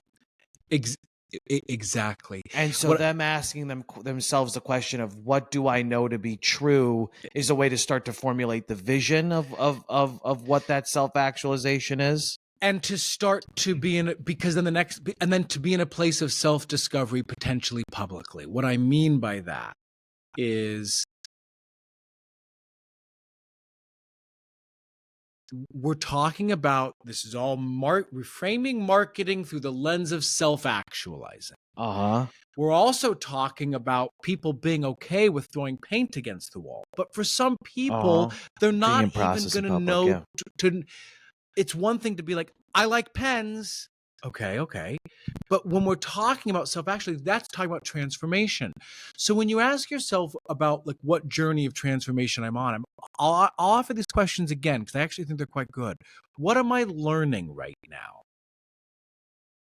That could be something, a way you think about what your journey and what you're sharing is. What do I wish someone had told me 6 months ago or 5 years ago? What feels true? What do I feel assured enough about that I can speak on or express myself on or put on that hasn't yet materialized? Because then, just to jump to the next step, again, I'm speaking, Mike. You have to just forgive me. I'm speaking a bit up to our people who might be even some steps behind us. What platform allows you to share that natural voice and your thoughts of self-actualization? And you get, again, I just want to be clear. The reason why I'm talking about this is because the whole episode is reframing marketing as I understand. self-actualization. No. You're asking yourself these questions to develop the vision of what you're self actualizing, or Even you're in the second, asking. because what I'm trying to say is I actually, not to compliment ourselves, but I think we have a better sense of self in some ways that would allow for No. us. I'm asking genuine. So these questions are for people to ask. Like, I don't know what journey it is I'm on. I don't know what journey it is I'm sharing. Let me give you Ask I'll give you a yourself name. these I'll questions. give you a Yeah. name Okay. and you'll bleep. It's the name we always bleep. Do I even need to say it? Sure. No. Uh-huh. She wouldn't know what to do. She would know nothing. But if I say, well, what am I learning right now? Hear me out. What am I learning right now? Hey guys, I just wanted to talk about the fact that When I'm you in this. say don't know what to do, you're talking about don't know what to post or don't know what journey she's on. But all of the above. Okay. Such a lack of awareness and sense of self that, and only comes from such an old school mindset of like, Hey, I just got out of the mental hospital and I'm, you know, I'm I'm taking it a day at a time, and this is what these are the sort of things I'm trying to work with today. Right. exactly, So and sharing, so what she's learning now, what she's experiencing now is a good way, and then putting content out about it is a good way for her to, number one, maybe solidify or clarify, because look, there's a lot of exactly, power in words, there's a lot of power in exactly, writing down a goal, to sort of clarify what it is her life is about right now, because she may not have exactly, even voiced it. And also, it's just content, right? It's just getting into the habit of sharing the process publicly. So what you're learning right now, what you know to be true, right? Or I'm assuming that what you know to be true thing is a way to, again, I have no idea who I am or what it is that I'm doing or what my life's about, but I know what these are my values. These are, exactly. at least I'm able to, again, contextualize in a world where, I think about it, 2 exes ago, I had a girlfriend 2 exes ago It was me. who was a complete floater, that had no idea what she wanted her life to be about, no idea what she wanted, no idea what she wanted to do, whatever. And so, I think about somebody like that. What journey is she sharing Exactly, on social media exactly, or whatever? But saying, I know, here's the things I know to be true, is a way to contextualize, again, at least I know these things, and subsequently, by, again, putting them out into the world, by sharing them, not only will people relate to that, but also I may start to get more of a clearer sense of what it is I want my life to look like. exactly, Mike. Because part of what I'm saying is I think that we have been corralled. It's actually, and shockingly, artists have been corralled. You said it. No, there's no point of view. So part of, I really think that these ideas Yeah. and these questions are going No. to be helpful for people to consider, Yeah. because Yeah. then I from agree with there you. you go, well, where does my natural voice fit in? Do I go to a podcast? Do I create a Substack? And Sure. I am going there because this is what we are talking about. Is where do I Yeah. then publicly self-actualize? Begin the journey. I also think, something is just what are the things that I've always, the beauty of this moment, and Dan talks about this a lot, right? Is all the things that you put off. I would love to learn how to fish, but I never have had the time. Or I'd love to learn how to knit a sweater. Or I'd love to learn, or I'd have always wanted to do this, but I don't have time. The beauty is again, the beauty of the moment of this new business model is that your genuine interests can be monetized. Exactly. So all of the things that you're putting off, saying that are distractions, hobbies, it could be your love of board games. Literally the things that you love, that if you had all the time, all the money in the world, Yes. what are the things that you would do? All of the things that you're putting off and saying, I don't have time for those things. Those are probably the gold things. Those are Exactly. probably the gold things that you need to be pursuing, because again, you pursuing them, you going after them, Yes. there's an audience for that, because there are people who want to do the same thing, Yes. who are going to be inspired by your journey, right? Exactly. So Exactly. that's another example of what are the things you're interested in things that you wish you had all the time in the world to. I wish I could read a history book every week. I wish I could read a new history book every week, but I don't have the time. Well, there's probably something there. There's probably something to that. You know what I mean? Well, and I just want to fight for this final thought about beginning, and where you might disagree, and that's fine. But just to say again, I would just argue that for many people, starting with low stakes consistency, and here's what I mean. Hi guys, I'm on here now, and I want to let you know that I'm going to be coming to you every single day from 10 a.m. to no, because you're setting yourself up for failure. Yeah, don't make promises publicly per se. Yeah. Just like if you're going to start, again, I'm talking for people who need to adapt the habit. That if you were to just begin to go through this process slowly but surely, you might calm your nervous system, because for a lot of people, a lot of this, again, I'm especially speaking to myself, Mike, like because for me to publicly, as I said, to be willing to share, that's new for me at the level in which we are talking about. And I would need to be gentle with my own approach in order to getting up to speed. And it needs to start with document. Here's the thing, right? It is sort of where my mind goes, is like, if you do it, like literally, I see the vision. I'm in great shape. I'm taking jiu-jitsu every fucking day. I'm reading books on history. I'm reading Hitler. I'm reading Hitler. I'm reading Mein Kampf. I'm reading like, a biography about Napoleon, or I'm reading about, the agricultural revolution, and I'm learning, and I'm doing, like I can see kind of, and maybe I'm even traveling and talking to really cool people about AI and the world. And these are kind of all the things that I'm kind of interested in. And it's as simple as this. I should pursue those interests and then document as much as I can what's going on. So when you talk about the low stakes thing, what comes first is doing the things.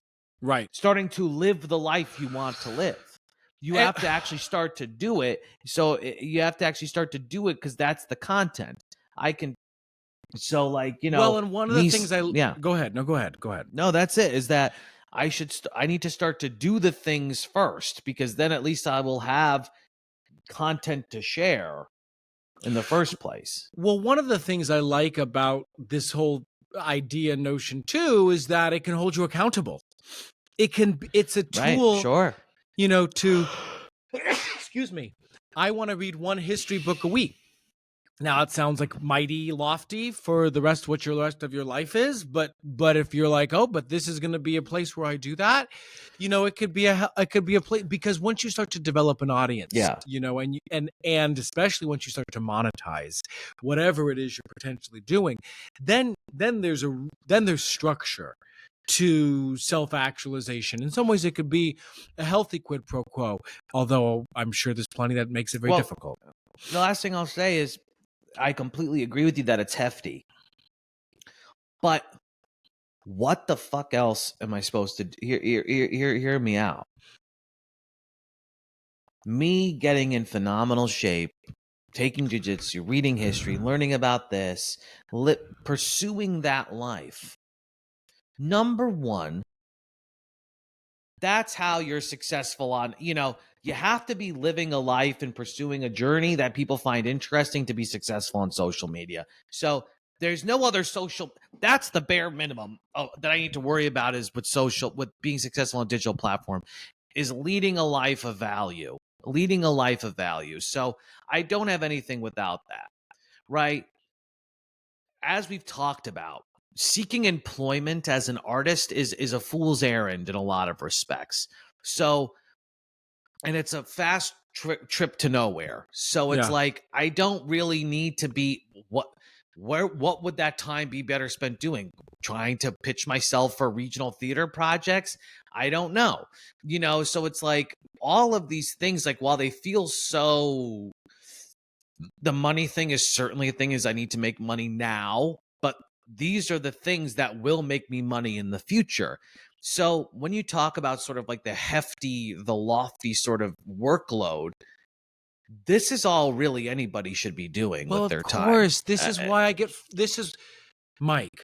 It's This more is why important than anything this else. is why somewhat selfishly I'm like, well, you're ahead. Because I just think in your personality you're ahead. I really am jealous because I don't, that's not my natural inclination. And it's your natural inclination. So then it's like, well then, you probably, it just No, I understand what you're saying, is that I inherently, I think, understand that, as wild as it seems, if I'm super interested in crocheting right now, probably the most financially solvent thing I can do is focus on crocheting and share that journey. That's probably the best thing I could do, period. And everything else is kind of, not as important as that. And the beauty of the moment, like you said, is that, isn't that lovely? That actually the incentive is for all of us is to live the life we truly want to live now. That is the incentive. That is what will make people connect with us. That's what will allow for success in the digital realm and subsequently in life, as we know it currently, is Yeah. by living our dream lives and pursuing our dream lives now Exactly. and Well, this sharing is that. why for me, I know these two are synonymous, but I always come back to structure in all of this. Because Yeah, for me it has so much to do with life structure, and how I use my time and the habits I build and I agree with you that a lot of that is motivated by and predicated on my emotion and my psychology, but that has to do with priorities, focus. I mean, it has a lot to do with a lot of sure. things. And for me, I the answer, it's not a lack of desire. Sure. It has to do with, well, where's my time going and how do I, and if I may, it's funny, right? I don't just mean like, oh, I've got a lot of things. I mean like, okay, we finish recording and then what? Not like, and now I'm done with that. Like, there's a Well, connective maybe. tissue. Let me be clear what I mean. Yeah. My morning leads to this and this leads to that and that. Like, there's a connectedness to my world that even when they're disparate, that I Sure. find a way to build, because I think my problem is compartmentalization. Yeah. And because look, I don't think, again, it's funny. Most people I know who are successful in this realm also talk about working 15 hours a day is not effective. Right. But that's why, And I is this work? That's kind of what I'm asking. I Yes, think it it is. well, I yes, agree with you. But you know what I'm I saying. well, I think that again, now this is really about workflow and all of these things, but look, discipline, focus, a lot of it's about structure. I would argue even more of it's about saying no. And it's about cutting things out of your life. And so it's like it's again, I struggle with this too, and I'm trying to find this flow that you're talking about too, but it's like there's just too many things that Yeah. I've allowed to enter into the realm, Right. and I'm not really focused because I've allowed too many things to enter my space and my head space and my heart space. And so it's again, it's I don't know, it's hard to do this when Yeah. it's 1 out of 3 million things that you're giving Exactly. that you're giving yourself to do, which you don't. You Exactly. probably need to cut 2 million of those things out. Well, but that's where, if I may, it kind of gets back to a big point of I think we even had it here at the very top. It is not output; it's process. It's not this piece in particular Yeah, isn't it, look at we have it. It's not a separate job. It's the journey of your personal evolution. That's the final right. sentence we have here. So and I think part of, and so in some ways I'm with you. I actually really am, because I hear what you're saying, but that's where I'm saying there's not really, I can't think of it as, and now I go back. I gotta go.